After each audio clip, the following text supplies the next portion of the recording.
The Tao of Self-Confidence, Episode 826.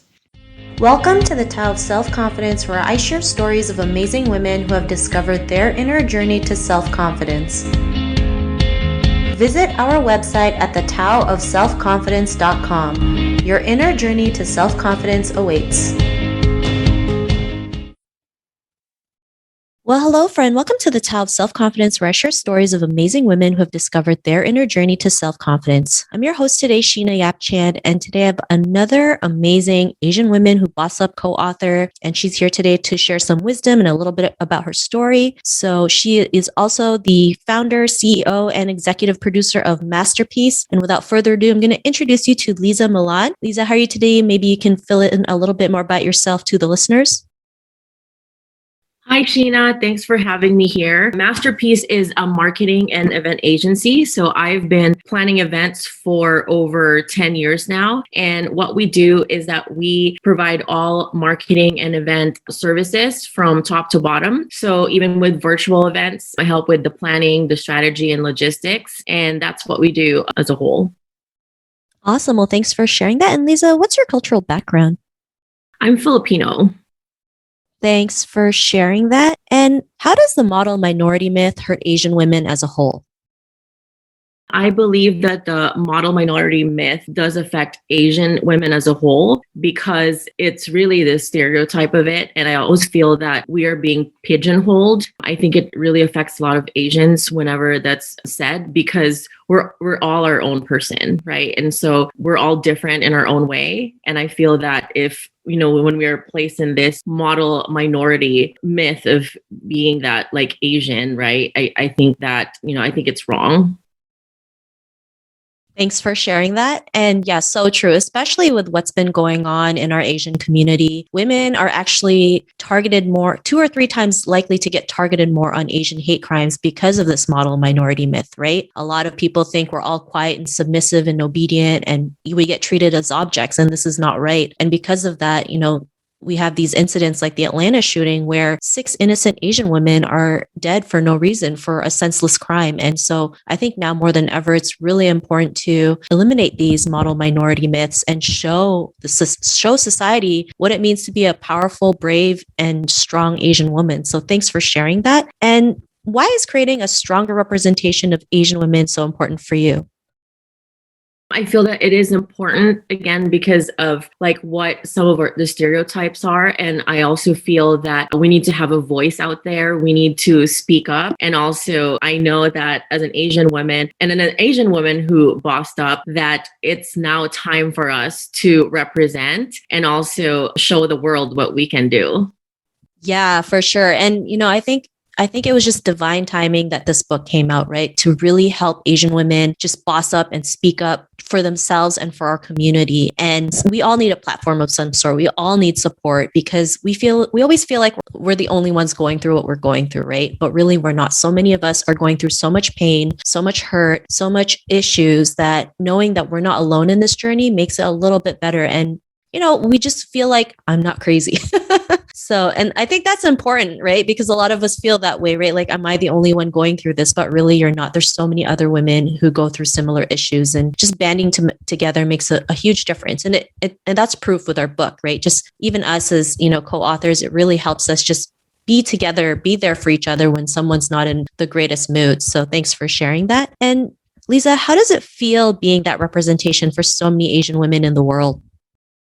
I feel proud being Asian, and I also feel that people who listen to my story and even the other authors and women in this story, it helps even younger girls and women to speak up and be that inspiration. And so I feel that representing the whole culture as well as the Asians is, it makes me feel really proud about it.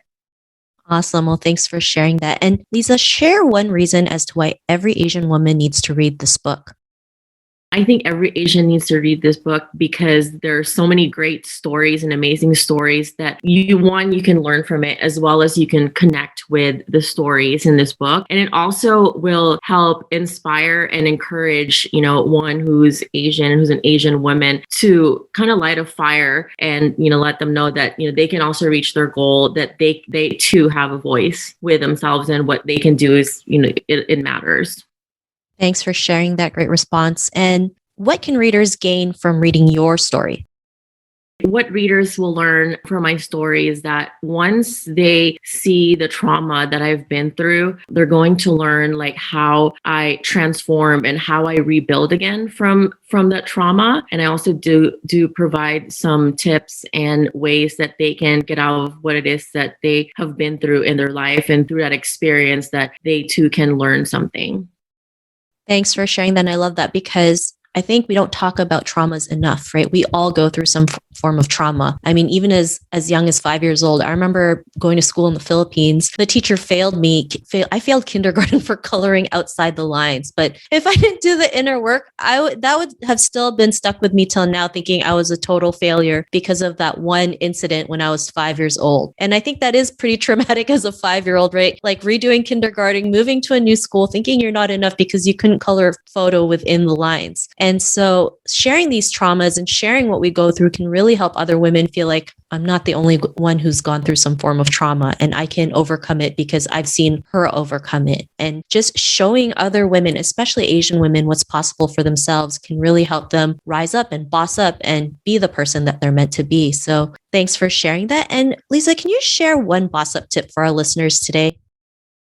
One boss up tip. So I always tell everyone this, that wherever it is that you go, whatever it is that you do, always autograph your brand with excellence, because the first impression always matters wherever you go. And so that quote, I've always used that and I always tell everyone that, which is autograph your brand with excellence. And from that to another thing that I can say is that, even if you do fail or you have an error or, you did accomplish something, I think that you should always celebrate no matter what. Thanks for sharing that. And I love what you mentioned, celebration, right? Because that's something we don't do enough, celebrating their small wins. And I think it's important to celebrate the small wins just as much as the big wins, right? Because celebrating all these wins is what really attracts more wins into our life. And just even being able to appreciate everything that comes to us, having that mindset of abundance. So I really love that tip that you mentioned. And Liza, if our listeners wanted to get a copy of the book, is there any links that they can order it from? Or if there's any social media links you want to share with us today so they can connect with you? So they can go to marketingandeventsecrets.com/Asian women who boss up. And another way that they can get a hold of me would be through Facebook under I am Liza Millan, and also on Instagram, I'm at I am Liza Millan. Thanks for sharing that. And to our listeners, if you head on over to thetowofselfconfidence.com and search for Liza's name, her show notes will pop up along with everything else that we talked about. And I really just want to thank Liza today for taking the time to share her tips, a little bit about her story and her wisdom today. So thank you so much, Liza. And we're so excited for this book to come out, right? Yes, I'm super excited. And our summit too. That's right. It's coming up soon in a couple of days. So don't forget to check that out and get a free registration. And honestly, Liza, thank you again for being on the show. Thank you. Thanks for having me. Not a problem. Before we leave, I just want to give a shout out to the Girl Gang podcast. Every week on the Girl Gang podcast, you will hear from a special guest and host Amanda Smith on building business, developing a meaningful and impactful life, and female founder journeys. So check that out. And to our listeners, be on the lookout for our last episode of this amazing Asian Women Who Boss Up tour. And don't miss it. You definitely want to tune in. And thanks again for listening to Liza's story, and tune into the next episode. Bye for now. Thank you for tuning in to another amazing episode of The Tao of Self-Confidence. You can order your copy of Asian Women Who Boss Up book by visiting our website at thetowofselfconfidence.com. Your inner journey to self-confidence awaits.